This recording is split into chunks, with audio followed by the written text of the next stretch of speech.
Hi friends, my name's Tammy and this is my booktube channel, Believe in Your Shelf, and today I have for you my weekly reads and wrap up. And I do apologize for my voice. I still have my cold. I just can't seem to shake it. Can't get rid of the cough or the hoarse voice, but I'm feeling better, so that's good. So for October, my bingo card last week looked like this. I had 2 squares left to fill up, and I will show you what I finished in October. I did finish Gay Courage by Emilie Loring, and I believe this one was published in 1929. This was my favorite book so far of the Emilie Loring books that I've read, and there's there's a lot of humor in here. There's a couple that has broken up, and then both of the people show up at the same place, and one is the best friend of him, and one of them is her ex-sister-in-law, plus her brother shows up. um, there's a masked ball, and there's a lot of trickery and um, just a lot of fun. It was a lot of fun. Plus, also, he is back to help his father run the mill, and there's somebody trying to sabotage the mill.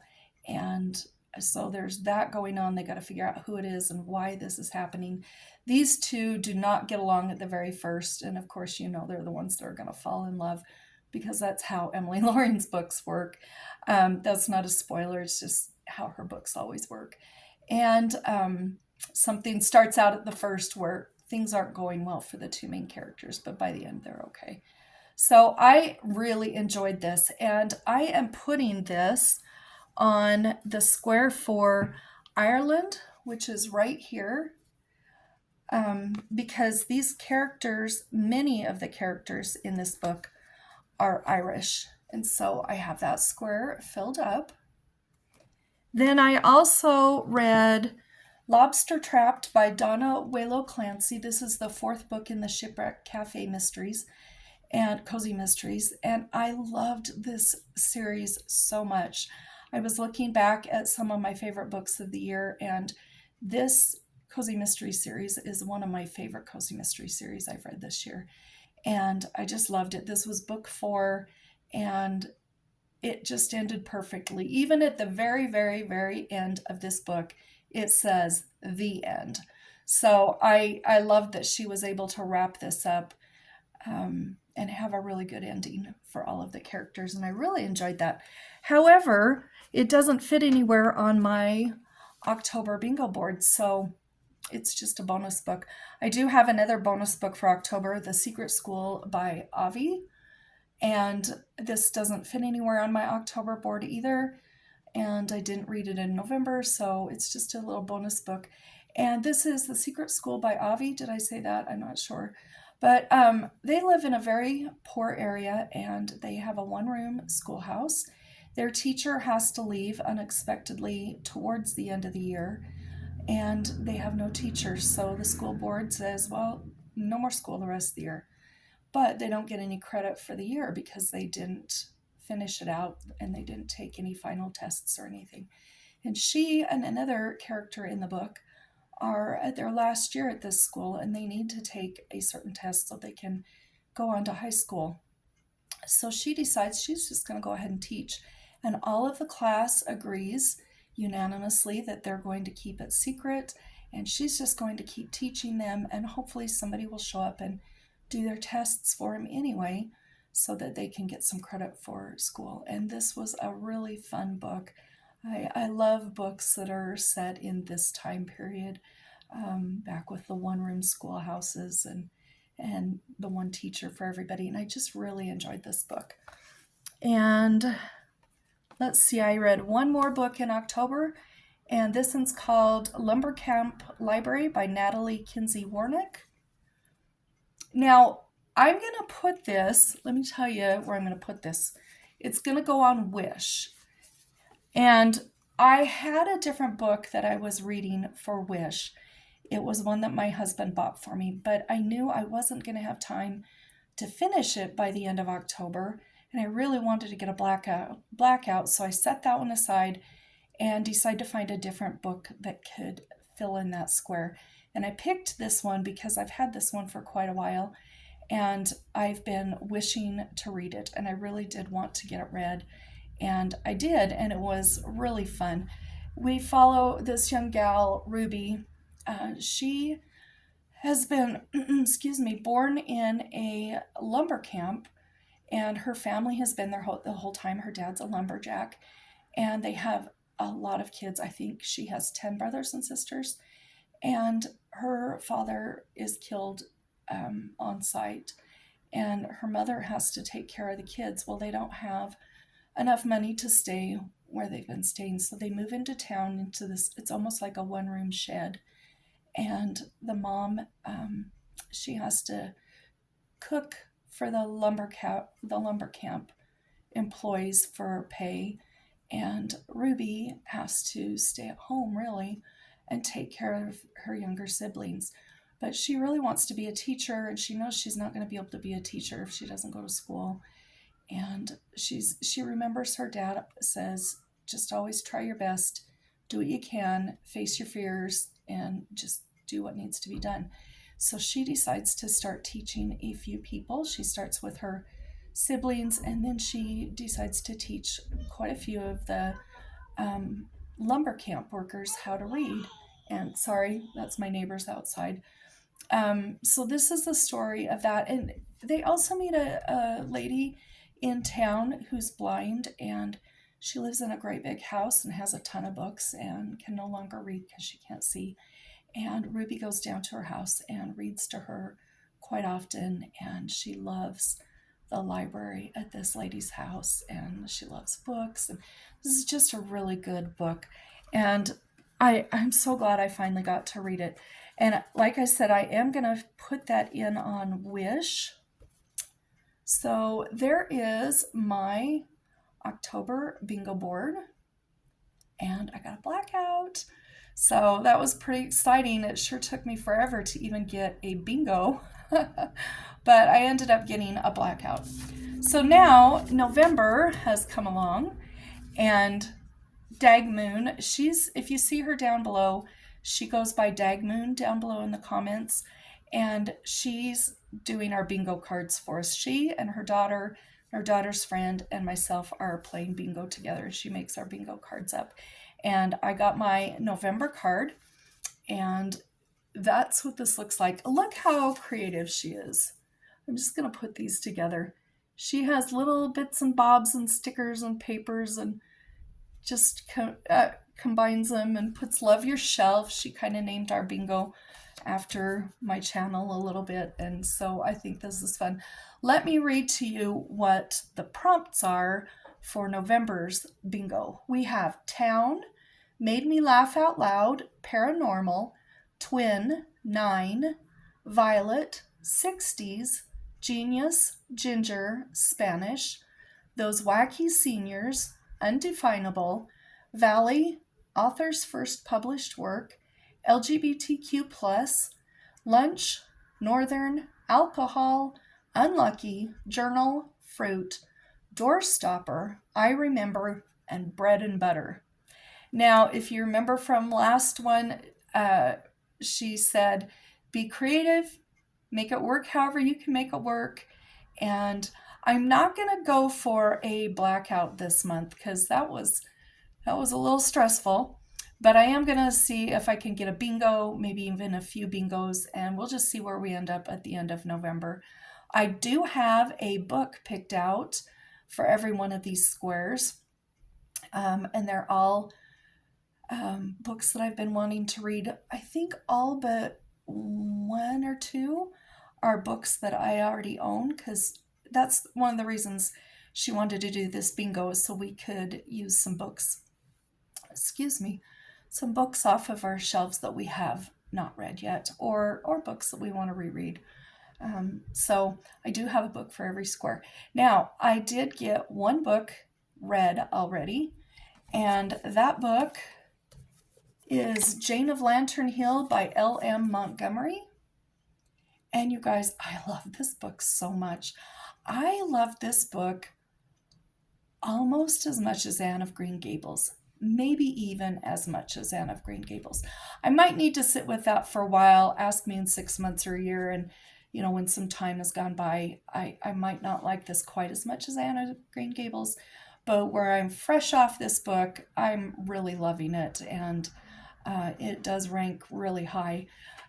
We're following Jane. She lives with her mother and grandmother, and her grandmother is just mean to her, just really mean. And she thinks that her father is dead, and she thinks that till she's about, I don't know, maybe 10 years old, or 10 or 12, I don't know. And somebody says something to her at school. She's about 10, I think, and says, your dad isn't dead. Your mom and dad just don't live together. And so she goes home, and through a series of things, she finds out that, yeah, her dad is actually alive, and her dad sends for her and says, I haven't seen her for all these years. I would like to have her for the summer. And so she leaves and goes with her dad to Lantern Hill, and she just blossoms and blooms. She gets to go with her dad every summer, and there's some twists and turns, quite a few twists and turns. And this just was a wonderful book. I loved this so much. And take a good look at that cover, and then you'll know why I'm using it on the prompt that I am. I'm going to use that on Ginger because she does have red hair. So let me find that one. And I'm going to put Jane of Lantern Hill right there. So I've got my first book for the bingo card for November. Now let me show you what else I'm still reading. I am reading, I'm not very far into this one. In fact, I'm on page 15. Evening Class by Maeve Binchy. And this was recommended by one of you. Thank you so much. And I asked my mom, and she had it, and so I borrowed it from her. And I don't know actually anything. I didn't really read the back. I just started reading it, and so far we're learning about a guy who's about, kind of middle-aged, and his wife and his daughters just used to think he was everything to them, and they've all gotten kind of in a rut, and he's kind of become almost invisible. His marriage isn't bad, but it isn't good. And his relationship with his daughters has kind of gone downhill. And he's supposed to be up for a huge promotion to become a principal at a school. And he's wondering if he will even get it because he thinks somebody else is probably going to get it, and he's disappointed. And so far we've just learned about this guy so far. I can't remember what his name is. Aiden. And I'm really liking it so far. Then I'm still reading this. This is the one that my husband bought for me by Kay Hooper, Chill of Fear. And so he's not here right now, so he won't hear me say this, and he doesn't watch my videos, but I'm not loving this book. It's kind of it is paranormal. We're following this guy, Quentin. He works for the FBI, and Noah Bishop has a special crimes unit, and everybody in this particular special crimes unit has some paranormal type of ability, whether it's a little bit of ESP or that they can see things, just different abilities. And he has an ability, and so he's recruited to this crime unit, special crime unit. And the story is we're at a kind of a hotel that's got different cabins and plus a hotel part too with, hotel rooms and stuff. And there are a lot of children who disappear when they stay here. And when he was younger, when he was 12 years old, he was there for the whole summer, their family was, and he knew another little girl that was 2 years younger than him that was killed. And it's haunted him ever since, and he goes back every year as an adult to try and figure out what happened to her because it really bothers him. Meanwhile, there's another little girl that has disappeared, and then they do find her before she dies, but she doesn't remember anything. And then we've got another little girl that's you can tell is going to be gone. I don't know. This book kind of scares me. It kind of scares me, so I'm not enjoying it. Actually, I don't like books with kids, that things happen to kids, but my husband loves this. He has this on audio, and he's listened to it several times and liked it, and he thought I would really enjoy it and got it for me, and I do appreciate the thought, and I'm going to finish it, but I'm not loving it, but don't tell him. So there's that one. Hopefully will have that finished by next week. I should have Chill of Fear finished by next week. I don't know that I'll have Evening Class finished by next week. I'm also reading The Secret Woman by Victoria Holt. I'm buddy reading this with Nadine. She's my buddy reading friend. We've buddy read a lot of books since this summer together, and this is a gothic romance by Victoria Holt. I love Victoria Holt. My mom read, I think, probably every Victoria Holt book of the gothic romances that she wrote. And on this one, she does a good job with the atmosphere and kind of making things feel kind of creepy. Not creepy scary, but kind of creepy. And so we have this young gal, she's 31 in the book, I believe. And she was with her mom and dad in India. And when she was about 8 or 10 years old, they took her back to stay with her aunt because they couldn't have her there with them with everything they were doing. So she grew up with her aunt. Her mom died, and then later her dad died. So she was just basically with her aunt. And her aunt buys and sells furniture and antiques. And so she's grown up in the business. There is also a castle nearby, and the family that lives there are how do I put this? They're kind of the middle of a wheel with all the spokes in the town. They're involved in a lot of things, and this town thrives because of this family. And she meets someone who's works for the shipping company, and he's one of the sons, and there's just a lot of intrigue, suspense, and questions and mysteries, and I'm really loving this one. And I should have that one finished because when we get today's reading done, we'll be about half done, and we only have 1, 2, 3, maybe 4 more days after that of reading, so I'll have that one done. And then the last book is, I have decided to start this, The Pickwick Papers by Charles Dickens. And this one is huge. And spoiler alert, when I get this one done, this is going on the spot that says doorstopper, because it is a big book, it's a heavy book, and it's a lot. It takes a lot to read a page, or the 2 pages together. I've divided it out into a little bit of reading every day, and I should have this book finished right before the end of November. Now, on this one, I don't even know what to say about it, actually. There's these 4 guys. Pickwick is the head of them, and they've kind of formed a club, I guess you could call it. And the club is that they're going to, go their separate ways and just observe and write down what they see and the funny stories that they get involved in, and then let everybody else know about it. That's the point. And they're kind of just a group of bumbling